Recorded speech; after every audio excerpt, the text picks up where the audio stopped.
Hey everybody, what's going on? Welcome back. Another episode of the Bay Ragni Show. We're here live with the one and only Mr. Brandon Gibbs.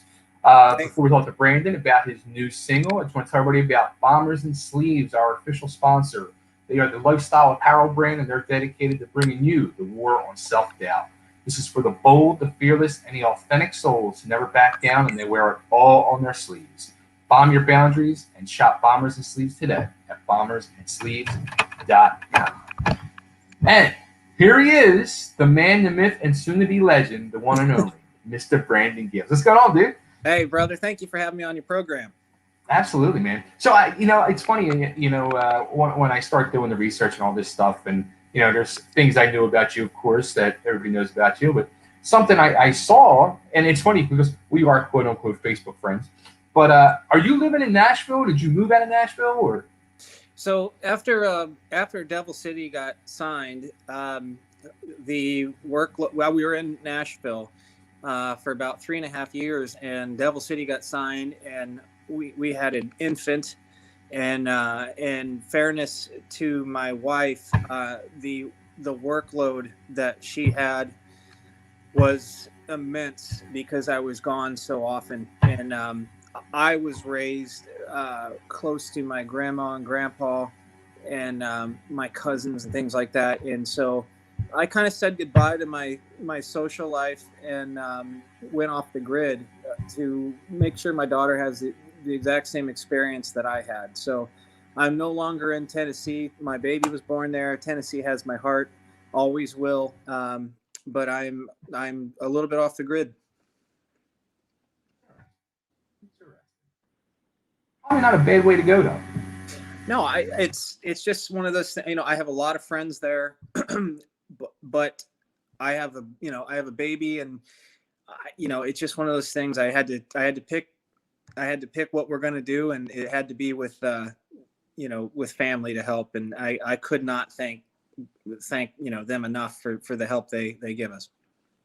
Yeah, because I'm here in Nashville, and I was gonna say, damn, Brandon's in Nashville, I'm in Nashville, and I see this video you did the other day. I was gonna say, would your wife make a beer run for the both of us? Well, you know what? Next time I come back, we should have a beer. Absolutely. Come on now. That video was risky, by the way, because dude, that was awesome. My wife knows I'm a piece of shit, and so she wasn't expecting what everyone else. She just knew to get to the punchline, right? And so but there's some people there like, oh my God, he's gonna say something, And I'm like, we're already married. I love you dearly. You know that. I express that every day, all day. But would you get me some beer? Do you mind? Dude, like when I'm watching it, I'm like I'm hooked in, and I'm thinking that I'm like, this is going to be so nice, so loving, so romantic, and then about halfway through, I'm like, he's going to get her with something good. It's going to be now I'm like in, and I can't wait to see what the punchline's going to be. Well, with me, comedy is a big part of my life, and I have so many. My brother is hilarious. He's almost a comedian in and of himself, and we just like to laugh, and we do a lot of it. That's awesome. Well, speaking of your brother, that's the first time I heard of you. Like, you and your brother came on the scene, and the instant thing I thought, like when I was seeing the pictures and I'm seeing the name, the Gibbs brothers, I'm like, gotta be like related to the Bee Gees. A lot of people. Did you guys get that a lot? I was gonna say, did you get that a lot? I got it so much. Not so much here in the last few years. So I got it so much that I actually went with it several times. I'm sure. I mean, there's an S on Gibbs, and they're the Gibb brothers. But true story, I did receive their mail one time. I really did, and it was fan mail, and it was really, really long, and I don't know if I corrected them, or I definitely read it, but it was a heartfelt fan mail thing. But no, there's absolutely no relation. Period. I wish. That's funny. Yeah, right. Kind of cool, But no, I have an S on my last name, and I'm just a little less cool. And Did you, whether solo or with your brother, did you ever think of doing a cover of the Bee Gees? Or? When we hang out together as a family, almost always someone pulls out a Bee Gees song, and one of us will do the "How can you man?" And then we'll all harmonize to it. So we're almost like our own Saturday Night Live skit. So you get my way sometime. You can have a cold one and watch the entertainment because it's pure bullshit. I would love that, man. Now, what's you and your brother? Do you guys still do music together at all, or is he playing in your solo band, or? Yeah, Brent doesn't. Well, he became a police officer, Okay. and he's had a successful career doing that. But I will never let him live down his talents. He's a very talented drummer and a wonderful singer, and he's very entertaining. And so, when I have shows that come across my desk, he is my first phone call 9 times out of 10. And if he can make it work, which, a lot of times he does. He did Michael McDonald with me. He did Alice Cooper with me. He did a bike rally in Detroit, and then I have an animal benefit I do every around Christmas time. So I take him out as much as I can. I also take my sister out as much as I can. She's a wonderful singer.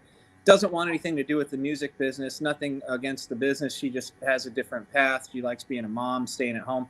But sometimes I take her out. I just have not to brag, but I just have a really talented brother and sister. So I try and use them as much as I can. Sure. Yeah, speaking of benefit and all, something again I didn't know or realize was you're like really involved with anti-bullying. You do public speaking. You release a single to benefit that. Was there something that happened in your life to inspire you to get involved in that cause, or? Yes. I can't say I wasn't really a victim of bullying really until I got older, and it was more of the more success I would have, the more I heard things from people that you didn't think you would hear from that were hurtful. And it was almost like I couldn't relate to certain, or the perception of me was I couldn't relate to anybody back home that I used to run with. And it really hurt my feelings because it wasn't accurate. It wasn't true. I have such wonderful friends, and anybody that changed their perception of me because of what I was doing, that stung. But the real deal is, my brother being a police officer and him being in a small community, I started getting stories sent to me of kids that were so fed up with life, so fed up with being talked down to, so fed up with being told they're different, that they were doing things that were going to end their life.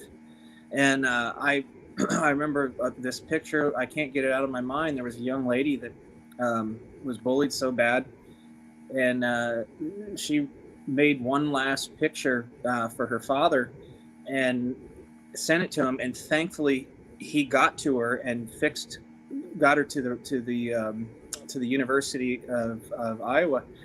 And it just resonated with me. Like, if I have any sort of platform, I love what I do as a musician, but the biggest platform I have is to guide the youth in the right direction. And that is by speaking positive. If it's on your mind, be free. And it's okay to be different. What is different anyways, and just encouraging them. And so that became a big part of my platform. And if I could do that just full time, honestly, I probably would, because they're the ones that are going to change the world. And no kid should have to walk down the hallway with their head down or stay away from a certain group because they don't want to get picked on or humiliated again. And I'm just done with it. And so the youth is everything to me. And of course, I'm a dad and I have nieces, and you don't want that. You don't want having your kid bullied or picked on is the worst cut you could ever receive. And then the hope is as they grow up, they take that mentality into the workplace, and they listen a little bit more, and they talk a little bit softer, and so that's kind of why I go speak at these things. It's just anything I can do to make a difference. I believe that my appearance, obviously I'm heavily tattooed and whatnot, and a little flamboyant. Sometimes I think God put that in my life, so instead of a suit and tie or a khaki pants and a polo shirt, maybe they will give me a shot and listen to me for a minute. Yeah. And so I just love that. I love the fact that God put that in my life, so I can try. I mean, that's all I can do is try, and I'll go down, fighting. I think the youth is absolutely everything. That's amazing, man. That's you can tell just by listening to your words how truly meaningful it is to you and sincere you are about that. 110%. And I'll tell you, I love playing for rock fans. I love it. The most nervous I've ever been is when I'm behind the curtains and I'm getting ready to speak to 350 high school students. Or, I mean, because they're still absorbing, and and so it's they're very into it and looking you up and down and listening, and some have wonderful questions. But I wanted to depict my my vision and things so perfectly that I don't know if I've ever been. My wife, the first time I did it, afterwards, she said, "I know it's like 11:30, but you're having a beer." And that is that, because I know how nervous you were. You worked on your speech and this and that. And I said, I think I need one. I'm so sorry. I'm going like, I need to calm down. It was the most euphoric experience because they were absorbing everything I was saying. And it's been a wonderful, and I hope to do more. Like I said, if I could just do that and make a difference, I would just do that. That's amazing. So in other words, she made that beer run 11:30 in the morning for you. She did. She did. She made it at 11:30 in the morning. Okay, so speaking about being nervous, now, me, I would be super nervous doing this, and it's something you did. I mean, you played in and you have the new version of Devil City Angels, but the original lineup, playing with, Rikki behind you. You got Eric Brittenham from Cinderella, and then Rudy Sarzo, who played with freaking Randy Rhoads. You got Tracy Guns on the other side. Like, what's it like? Like, I mean, I know you're younger than me, but like for me, I grew up in the prime of their musical careers. So if I'd be like looking and turning behind me, I'd be like, how the freak did I get here? Especially when you're playing their songs. I mean, it's doing one thing. It's like you took it to another level where you're actually creating new music with these guys. But you know what I mean? Like that whole package. Like, how do I get here? Like, did you ever have those moments? Well, I got to tell you, I remember when I first met with the group, just the package, the first photo that we took went on the internet, and we were just rehearsing and playing around, and the response that we got was just absolutely out of this world. And that was, I went on vacation after that photo was taken, and I just remember getting calls and calls and calls. It wasn't necessarily one guy or two, it was the whole thing. Right. And so several times, just because of what we were doing and just playing what we wanted to play, rock and roll. And I started to go, well, I think I have the greatest job on earth here. And but I'll tell you this, throughout my time, those guys have been my friends since I was 17 years old. So going through that experience with them already being, in my life, and have worked together, it made the transition pretty cool, and became a brotherhood. I didn't know Tracy very much. I knew Tracy the least out of all of them, but not knowing him, but having the guitar camaraderie, it bridged the gap for me. I felt like then I knew him for 20 years, like some of the others. So I went into a situation that we wanted to do great things, and we did. And but I never felt like a lost puppy. Like I'm an odd man out. I mean, obviously I would be Right. the least notable, least famous of them all. I'm 30 at the time. I think I was started with 30 years old, maybe 29.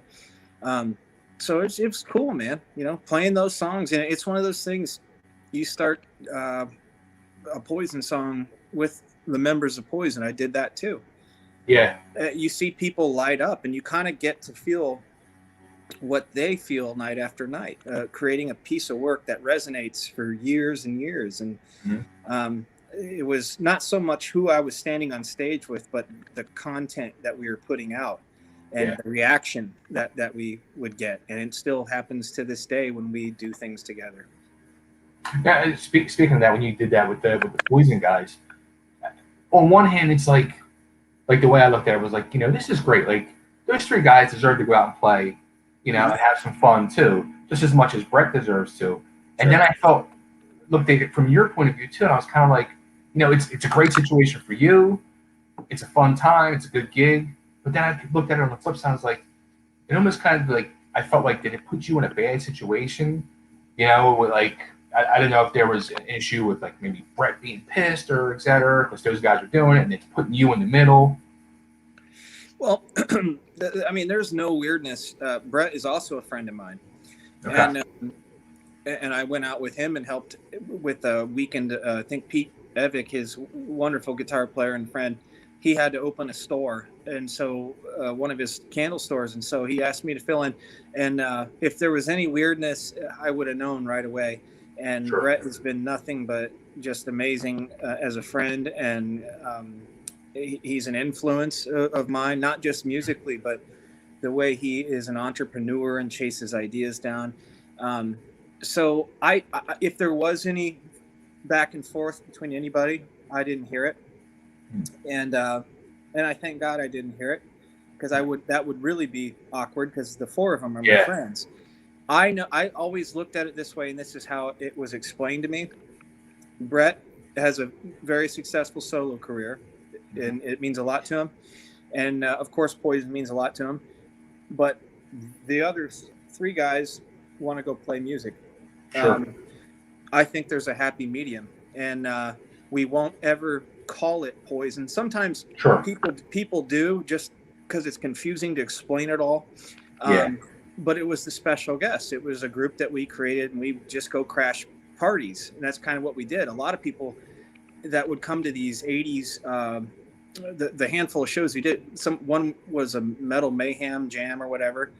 You bought a ticket because there's going to be a bunch of hairband stuff, and we would come out on stage, and they'd be like, "Whoa, oh, right, it's the other guys from Poison," and then this dork singing singing their song. So no, man, it's all good. It could have been weird, but they never made it weird for me, and to this day, I mean, I've done Brett's birthday bash with him That's cool. a couple times, and yeah, man, it was handled very professionally. Nice. Actually, you and Rikki did have a little beef going back and forth in the press and all, but you guys, I guess, obviously resolved that, and you put some Devil City music out last year in the middle of the pandemic. Yeah, Rocket and I are brothers, and we don't always see eye to eye, and sometimes it just the dish runs away with the spoon, and context goes out differently, and that was really kind of a shame on us moment, to be honest with you. We should have picked up the phone and called each other, and had any sort of conversation. I've said it before in press. I didn't mean to anger him or anything. I was trying to speak the truth that the band was inactive, and and that might have rubbed him wrong. But there's been a handshake, and who knows? I mean, that probably will happen again. I don't always get along with my twin brother. I really don't. I love him dearly, and we meet in the middle. So it really is all good, and that's a learning curve for us. Is to we're emotional people, we're artists, we're creative, we're emotional. Really, shut the F up and take care of business like men. Yeah. Well, I mean, like you said, like you and your twin brother, you fight. I mean, it happens. Everybody fights. But the bottom line, at the end of the day, you raise adults, you shake hands, you hug, and you keep creating. Yeah, I mean, and you can't even apologize for disagreeing. I mean, we have a picture of what we want, Mm-hmm. and that doesn't always that doesn't always pan out for everybody in the collective. But it's just you're always fighting to get what's in your head and I don't know if that'll ever stop. I think every band has something in uh, that history box that is like, I didn't want to do that. I didn't agree to do that. I want to do this. They might not want to do that. And my theory is, instead of, for instance, when I want to do something, Mm-hmm. and if I push on it and it's creaking and the doors are not opening, it's best to let it open when it's ready, you know. And that's my take on anything I do with the Devil City Angels. I'm the lead singer of the band. I write some of the songs with the guys, and if that door needs to open, it'll do it naturally, and vice versa. How they feel about me and my solo career, or Sure. it just has to be natural. Otherwise, it's a push and pull, and that's not good for anybody. Right. Well, the door is open right now for the solo career. New single is it's out on radio, and the media's got it. The media's playing the hell out of it. The media loves it. People are loving it. Lost Boys, talk to me about it. It's like hitting charts and everything already. You got to be pretty blown away. Eddie Trunk the other night. Yeah, it's. I'm so thrilled. I've been telling everybody, with everything I do with the super group, or however you want to call it, again, lack of better words, I don't know. Every angle I go with a group, I always give back to Brandon as an artist, Brandon as an individual, Brandon as the 10-year-old kid with the Fender Strat hanging on his body that looks way too big for him to play. I'm aiming to please that guy because it's been such a journey. And Golden Robot Records love my writing, and we did Rain Whiskey, Leave. We have Lost Boys coming out, and I'll tell you, almost to a year to the day, it comes out March 8th. I was literally, and a year ago sent home from something I've been doing my whole entire life. Right. The pandemic. Then you turn on the television. Oh my God, there's wildfires, serious wildfires. There's politics that are nobody's speaking to each other with any sort of grace at all. Riots. I mean, let's face it, what side of the spectrum you're on, it doesn't matter. None of us could get away from it. Yeah. It was in your face every single day. And here I come home, and I like many others, I'm not working. I don't know what to do. And so I made the best of my situation. You got negative on the television, and I have a daughter who really looks up to me, and I'm so lost, what am I doing? So I started a garden. I learned to fly a drone. My daughter and I dance a lot together. We make funny videos, which the video depicts a lot of what I did during that quarantine and downtime. But one of the lyrics is, people hold on, there's some change in some weather. I keep hearing things are going to change for the better. Who's in charge? Is there a man on the scene? People living out of line, no one ever coming clean. That is what went on and on. And the song kind of wrote itself. The one good thing about how the tune came out was, you got my resentment for the year. Yeah.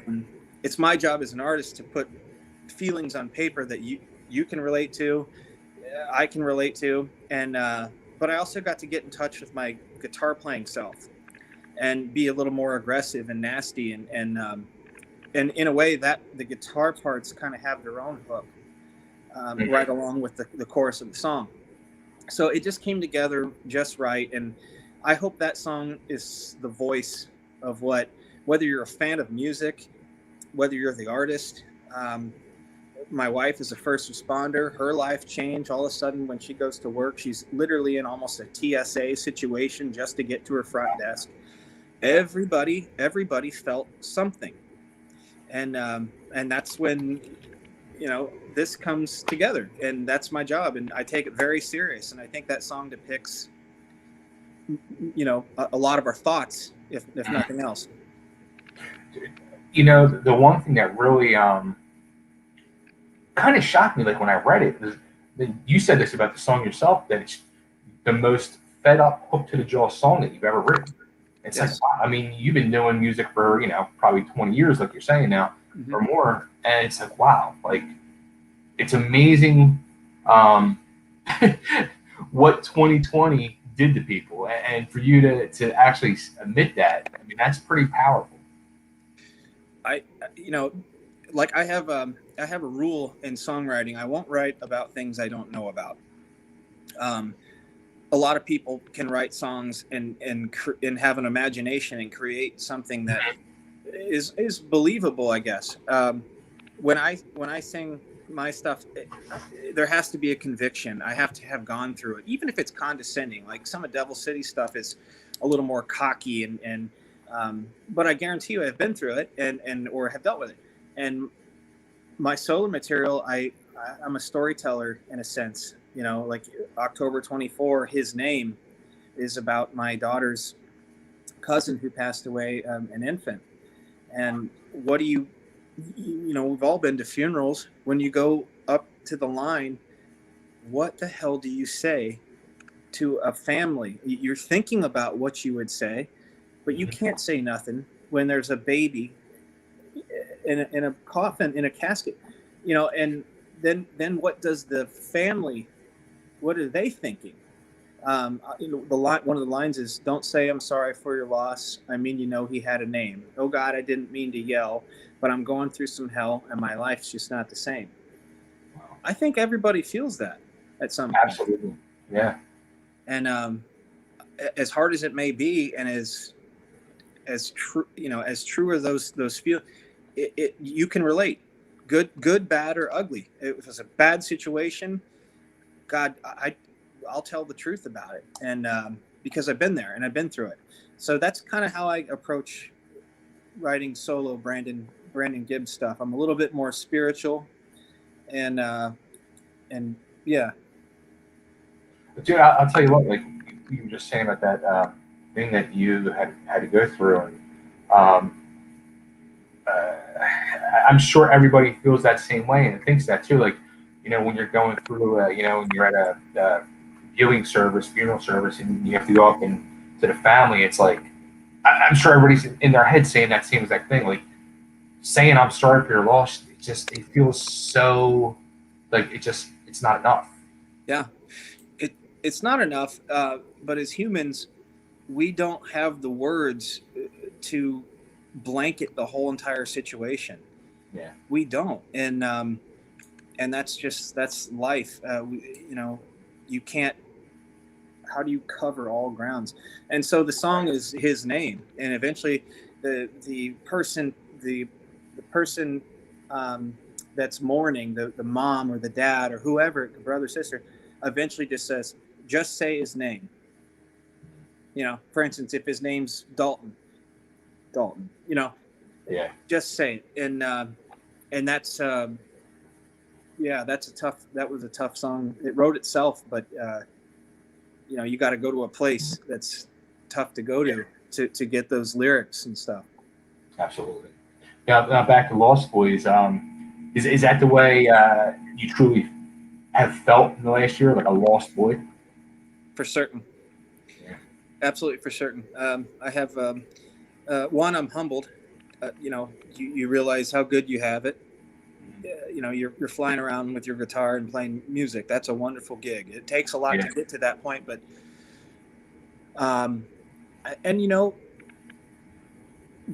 as depressed as I got, I still have a kid I have to raise, and she has grades and school and projects and fun ideas, and this craziness around people wearing masks and being sent home. She doesn't understand it. Sure. And so, like the video that will be coming out, you kind of see how I coped with it. I did silly stuff with her, and you can tell I missed my job, but I did have to adapt and become a little bit more of a fun guy. Right. A fun guy, and well, I became a better chef.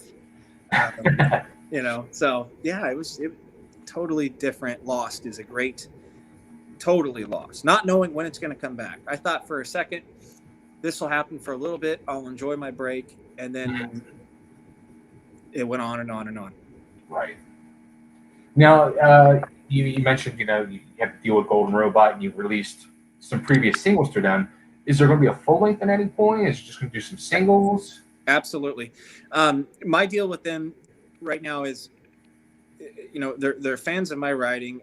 I think they understand how I write. I have to bleed and marinate, in songs. And so they gave me like a singles deal up to an album. And I really, really appreciate it, because I'm just one of those guys. I can't do a writer's round where I write with, hey guys, we got 3 songs today. And I say 3 and I hold up one finger, but you know what I mean? Like, I can't do that. Like, it has to come from a place. And so it'll be single up to an album, and we're going to celebrate when an album is officially dropped. I've never been signed on my own. I've been signed with Devil City. So this is kind of a milestone, and I'm really taking my time to give listeners the best content I can possibly give them. And that would be releasing singles right now. And you kind of get to know me as a solo artist. And then as I go out, I get to know you and celebrate making music. I dig it. I love that whole formula that artists do that way now. Anyway, I'd rather hear you put 10 to 12 songs out, singles, Right. and we hear those, like you said, marinate and get to know you, the artist, and the music, instead of having 10 to 12 songs dropped at once and that's it. It kind of fades into oblivion. I feel like if you stuck me there was a talk about an immediate album, but I feel like if you stuck me in a room as more of an accelerated solo artist than I have been before, I don't know, would there be some stuff that got watered down? Maybe, and I'm not in that big of a hurry to get a piece of product out just to say I did it. It has to resonate, and that might be a bad thing for me. It's not a matter of work ethic. It's a matter of, do I believe what I'm saying? Yeah. You know what I mean? And if I don't believe what I'm saying, then when I'm singing it live, I can't relay that message. Right. So I am taking my time with it, but I'm working all the time on new stuff. When I do it, though, it's got to be right and have conviction, good, bad, ugly. Mm-hmm. And so that's kind of my process. And like I said, I don't know if that makes me a very popular songwriter, but I assure you, when I sing it to you or play it on the guitar, you'll believe what I'm saying. Nice. Now, how about any shows? As things are starting to open up slowly, you have anything booked for anything this year at all, or are you going to still just? We were supposed to be in Australia over the summer, and I know that got taken off the table for now. And we're doing Europe, I think in November, as a solo artist. And then I have some dates with Joel Hoekstra. He's my friend from Whitesnake. He's a great, wonderful man and guitar player, monster. We have some things trickling in. And I got some solo stuff. I don't want to say exactly where they are right now, because I'd be lying if I told you I knew. But I've seen things trickle in, and man, we're I think one of the nice things about being a singer-songwriter is, while some of the major things that we'd like to do may not happen, I can take my guitar and go play to a small room comfortably until things get better. And so I have a lot of those. We have a thing called the Lost Boy Diaries that we're working on, in which all these people that have helped me out throughout the years, the artists that inspired me, I'm going to tip my hat to them at a show. For instance, Peter Frampton, that was my first big show. Chris Cornell changed my life with his singing. And of course, Stevie Ray was my I just want to tip my hat before we get back to the big stages and pushing our own thing. I'd like to kind of do a thank you tour to all these wonderful people. Very cool. Nice. So officially, the single comes out on Monday, the 8th. It comes out March 8th. Yeah. Where's the best place you want to send everybody to get the single and more about you? Yeah, so anywhere you buy music, your Spotify, your iTunes, your Amazon, but we'll help you get there just by going to bgibbsmusic.com. Cool. And we'll have the link in which you can buy it. The video will be out on YouTube, and of course my Twitter is bgibbsmusic. My Instagram is bgibbsmusic. I'm on Facebook, Brandon Gibbs Music. Just to forewarn everybody, there's 2 Facebook pages. One I started before all this shit went nuts, and it's full. But please go like Brandon Gibbs Music, because I can have as many as I want, and I interact more there than I do on that one. So if I don't answer a friend request, it's because you're probably on the wrong page. Gotcha. Well, Brandon, this was great catching up with you, talking to you, and learning more about you. I'm loving the song. Man, thank you. And I just want to say, on behalf of artists and you guys doing the radio shows and podcasts, you really open so many doors for us, and we are absolutely grateful that you take the time to create these shows, and happy to do it again when something else comes out, brother. Absolutely, and get back to Nashville, and let's go drink some beers. I'll tell my wife. Awesome. Take care, Brandon. Have a great evening. See you, buddy. You too, man.